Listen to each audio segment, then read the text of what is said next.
Where the other pair was. Let's put it down here.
Hey folks, Buddy and Jerry out here with Hogg Heaven.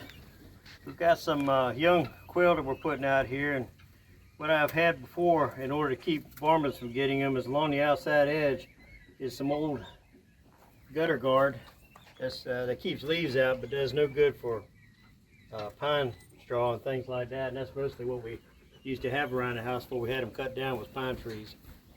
So we put that around there. It works pretty good, but it doesn't keep the birds in, so I'm going to attach some 1/2 inch hardware cloth to the bottom 11.5 inches of the pen and see if that'll not only keep the birds in but also keep the predators off of them. Hey, it's good to use gloves because there's some sharp edges on here, but it's hard to use those gloves and these little tiny C-rings that I've got. These are the smallest I've been able to buy. I bought thousands of these back in the 1980s when I was building a lot of quail pens, and I've still got a peanut butter jar full of them now. In fact, I've still got the original C-ring pliers that came with them. That little old thing right there made out of number 4 wire, but that thing's hard on your fingers. So back in the mid 80s I bought myself a pair with a hand grip to them. All you do is you put them inside of that pliers just like that,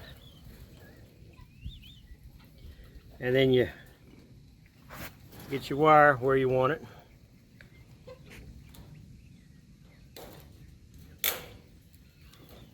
There it is. Will not come off.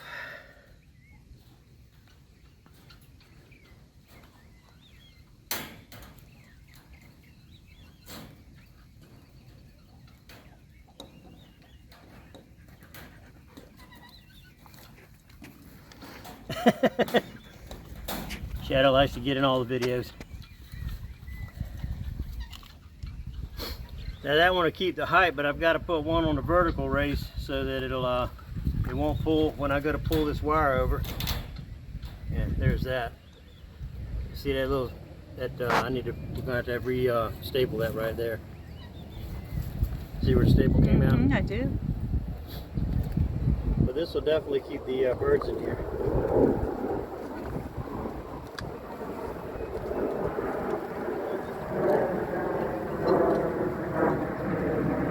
Nice sound of freedom right there. Yep, F-18 Supermoto. Flying out of Oceana.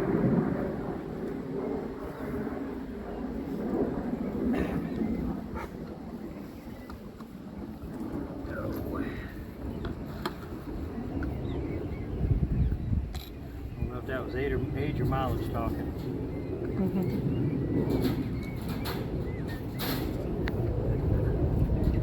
How long ago did you build these pens? This particular pen, this extension, so it's been 10 years ago this August. The original pen, I was working on it May of 2010. So it's this past May made 13 years. Shadow, lay down. It's held up really well.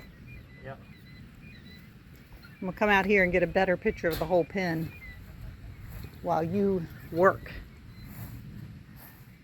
Lay down. What?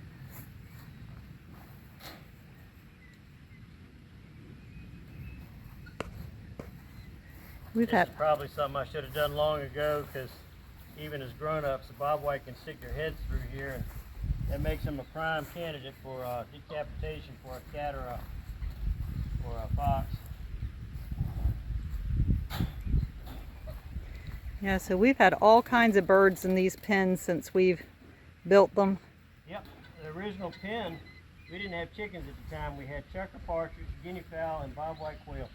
Chucker partridge. Yep. I forgot about those. Those were the very first eggs that I hatched and put in that original 16-foot pen. If I remember correctly, we had a peacock for a while. Yeah, we had Blue out here, but he wandered off with the wild turkeys. Yep.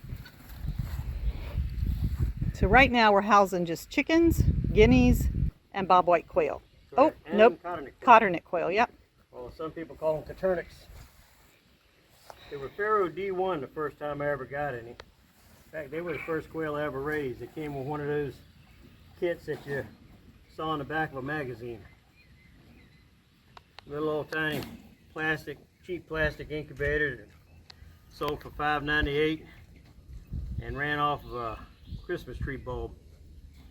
I think 3 out of the 5 eggs hatched, and I got hooked on wanting to hatch out more birds. Figured it ought to work. My grandmama hatched out a bunch of chicken eggs one time on with an electric heating blanket. They wrote a newspaper article about her in the Roanoke Rapids newspaper, called her Heating Pad Mama. Used to call her my Mimo. That's interesting, the different names people had for their grandmothers. And 60 years ago, grandma names are different than grandma names today. Yep. Nobody wants to be called grandma now. It's Mimi and Nani and Gigi and all kinds of different names out there. Yep. Whew.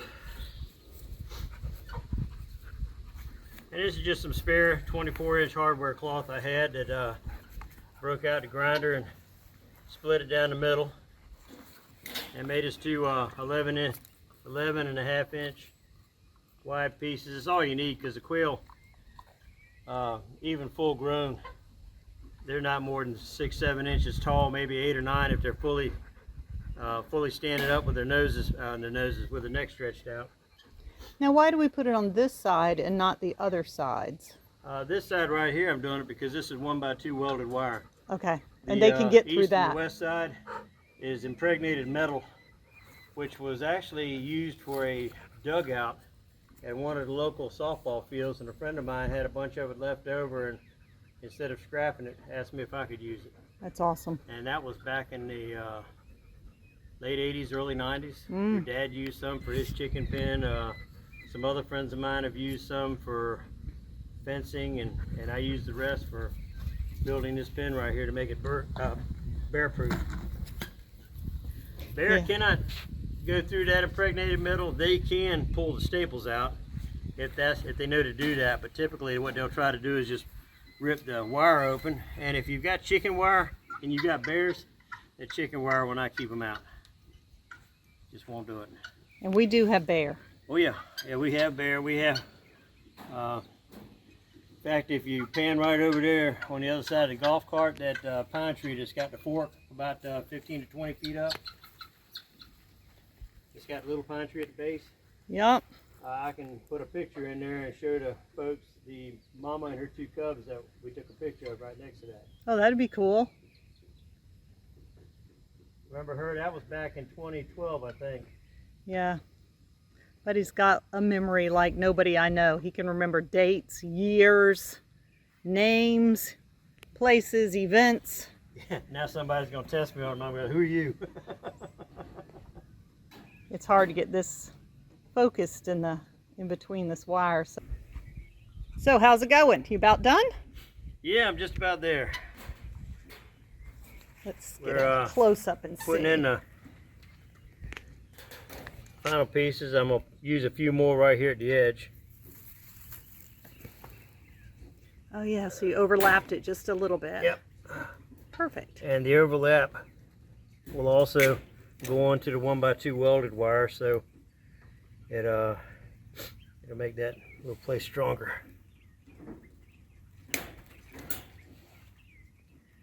And I'll put one more down at the very bottom that I can reach from in here. Mm-hmm. And then I'm gonna just work my way back down. See there they might bunch up against it. They won't come through the wire anymore. Right. That's See, when good. your bobwhite quail are fully grown, you can actually use this 1x2 welded wire as a feeder front, and then hang your feeder on the outside if you don't want to put your feeders inside, and they'll pick through this wire and eat because they can get their head through here good. You don't want to do that if your feeder's to the outside and predators can get to them, because the predators will learn real quick they can grab their head, and sadly they'll decapitate a bunch of them, and because all they can get is the head, and then they go after another one because they can't drag the body out of the cage. And we had an issue with that in Norfolk years ago when we had a cat that was coming around there decapitating a bunch of our birds.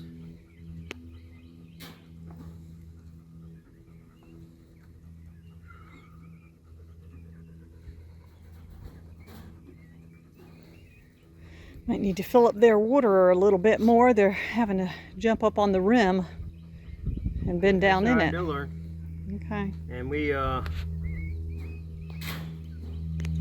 when we turn them loose, they're not always going to be able to easily get to the water, so I'm only going to cater to them so much. Once they see one drinking from it, they'll all go. I didn't think they were tall enough, but you can see they are. Mm-hmm. If they want it, they'll stretch your neck.